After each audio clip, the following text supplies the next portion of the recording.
Long before recorded history, when myths were yet to be written, the skies of Earth burned with the fury of dragons.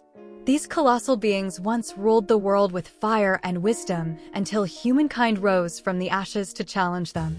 The war that followed was unlike any ever fought, a battle not for land or gold, but for survival itself. Across mountains and deserts, kingdoms fell and legends were born. But as centuries passed, the truth was buried under dust and fear. This is the forgotten tale of the ancient war, when dragons and humans fought for dominion over the earth. Long before history began to be written, when mountains were still young and oceans whispered to the stars, there existed a time when dragons ruled both sky and stone. They were not the creatures of fairy tales. They were living storms, embodiments of fire and wind, colossal beings whose wings could darken the sun. The world then was divided not by kingdoms, but by species. Dragons above, humans below. Humans, small yet cunning, lived in fear beneath the mountains. For centuries, they offered tribute to the dragons, gold, crops, and even the bravest of their warriors. In exchange, the dragons allowed them to exist, seeing them as insignificant creatures. But as time passed, humans began to change. Their minds, sharp and restless, invented tools that could pierce through scales and arrows that could strike from shadows. What dragons viewed as harmless evolution became the seed of rebellion. It began in the northern valleys, where a human blacksmith named Aaron forged a blade said to be blessed by the stars. It was not a weapon of brute strength, but one of precision, sharp enough to slice through dragon hide. With one strike, the first dragon fell. Its death cry echoed through the skies, waking others from centuries of slumber. The dragons gathered in fury, their roars shaking mountains, molten rivers spilling from volcanoes in rage. The skies burned crimson for weeks. The humans, terrified yet united, formed the First Legion. They no longer knelt, they prepared for war. Thus began the age that history tried to erase, the War of Fire. The clash of magic and metal, wings and willpower. The first battles would not just decide who ruled the world, but who deserved to survive in it. The war between dragons and humans raged across continents, rewriting the land itself. Cities once proud and tall crumbled under waves of fire. Forests turned to ash and rivers boiled as if the earth itself mourned what it had birthed. The dragons descended in wrath, their wings casting shadows that stretched for miles, their breath igniting everything it touched. Humanity's armies stood like ants before giants. Their spears shattered against scales, their arrows burned mid-flight. Yet, what dragons had in strength, humans countered with numbers, strategy, and something far more dangerous, desperation. For every 1,000 men lost, another 1,000 took their place. And as the war dragged on, the humans began to uncover the dragon's greatest secret. They were not immortal. In the mountain fortress of Kalar, the First Legion discovered the dragon's nests, vast caverns glowing with molten light, filled with eggs the size of boulders. The realization struck them with both awe and terror. If the nests could be destroyed, the dragons would perish with the next generation. It was a thought too cruel for nature, yet war had already stripped away mercy. So the humans struck.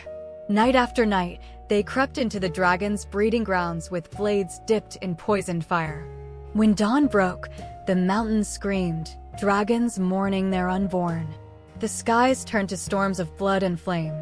In revenge, the dragons unleashed their full fury. Villages vanished overnight. Oceans rose and swallowed entire ports. The horizon burned for years. But the humans endured. Aaron, now scarred and hardened, led his army through the wastelands, wielding the star blade, now blackened by dragon blood. Legends say he no longer slept, his eyes reflecting fire like one of the creatures he hunted. The war was no longer about freedom or survival. It had become vengeance on both sides. The world trembled beneath their hatred, and the sky, once blue, turned permanently red. Both dragon and man began to realize no one would emerge untouched from the burning of the skies.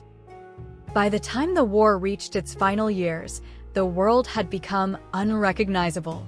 The air was thick with smoke, the ground scorched and lifeless. Mountains had fallen, and oceans had turned black from ash. What once began as a clash of power had evolved into a war of extinction. Both dragons and humans had lost everything but the will to destroy each other. In the heart of the dying world stood Mount Vorthen, a jagged monument of stone and sorrow, the last stronghold of the dragons. Only a handful remained, led by Vareth the Eternal, the largest and oldest of his kind. His scales shimmered like molten gold, but his wings bore countless scars.